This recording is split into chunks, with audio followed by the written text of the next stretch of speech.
Okay, so imagine you're playing Sonic and you hit a run of bad luck. You fall onto a bed of spikes, but instead of dying, the spikes puncture Sonic's leg and graze his femoral artery, which causes massive bleeding and loss of consciousness. Luckily, Tails is nearby, who airlifts Sonic to the nearest hospital on the edge of the Metropolis Zone, where he spends 19 days in the ICU and survives, but loses his leg. Sonic watches helplessly as he sees Dr. Robotnik take over the world from the television in his room as he slowly comes to terms with his new life as an amputee, and struggles with his condition until his dying day, which occurs 6 years later from malnutrition and untreated infection inside of one of Dr. Robotnik's slave labor ring mines. What's wrong with this picture? Well, for starters, it's happening on a console, which we all know are incapable of displaying the stunning majesty that is the Metropolis Zone. Other than that, it's too real. Realism is fine for some games, but it's certainly not what we've come to expect from the Sonic franchise. I mean, they can't all be Surgeon Simulator, right? Oh, what have I done? Video games, even the relatively realistic ones, don't use death realistically because it's so much more useful as a gameplay mechanic. A slap on the wrist, a way to tell the player, "Ooh, sorry, you screwed up. Keep go. You want to keep going? No, you can't. Because you died. You died instantly. Yeah, fatal foot spiking. Shut up. Just shut up and try it again." We can easily spot the more outlandish representations of death, but this constant inundation of misinformation can slightly warp our own view of death in the real world.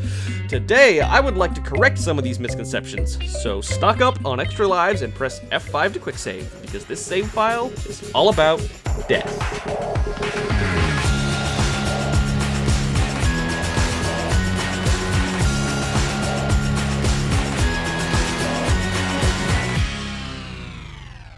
Death isn't as cut and dry as what we're led to believe. It doesn't happen instantaneously, but you see it portrayed that way in movies, games, TV shows, everything. When your HP reaches 0, BAM!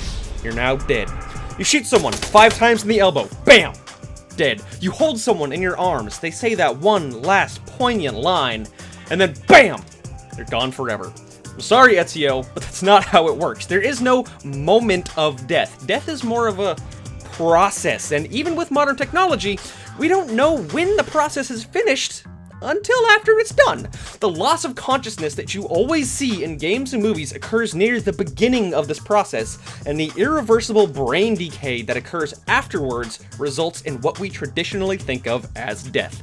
This is because, although rare, it's possible for people's body to start the dying process and then come back from it, which is commonly known as resuscitation.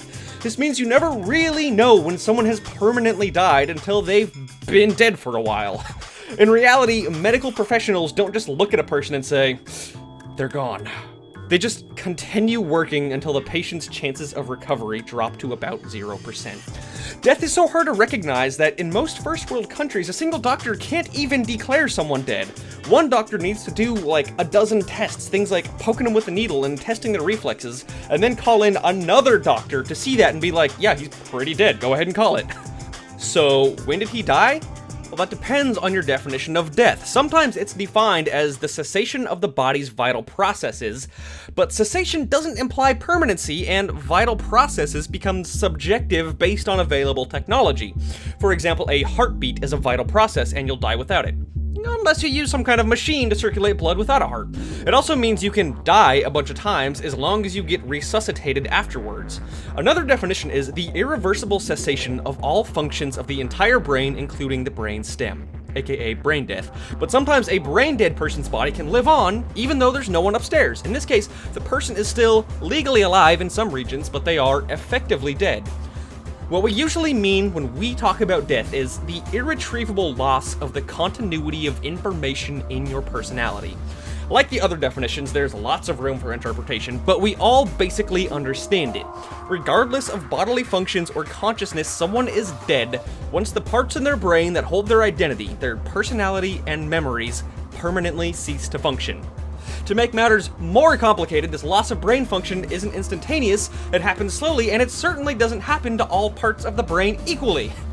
In reality, we lose bits and pieces as the process goes on. This makes death even more of a gray area, as people who are resuscitated often suffer some form of brain damage because that part of their brain did die. The point is, there is no easy answer. No one moment of death. There's just an increasingly unlikely chance of recovery as time goes on. And whenever you see the words "you died" in a video game, a little voice in your head should say, According to who? Before anyone says, well, what if I was disintegrated or crushed? Those are pretty instant. My response would be, yeah, they are, and we're just obviously not talking about those times. In real life, things that can kill you instantly are incredibly rare, and we still haven't found a reliable, painless way to make that happen on purpose.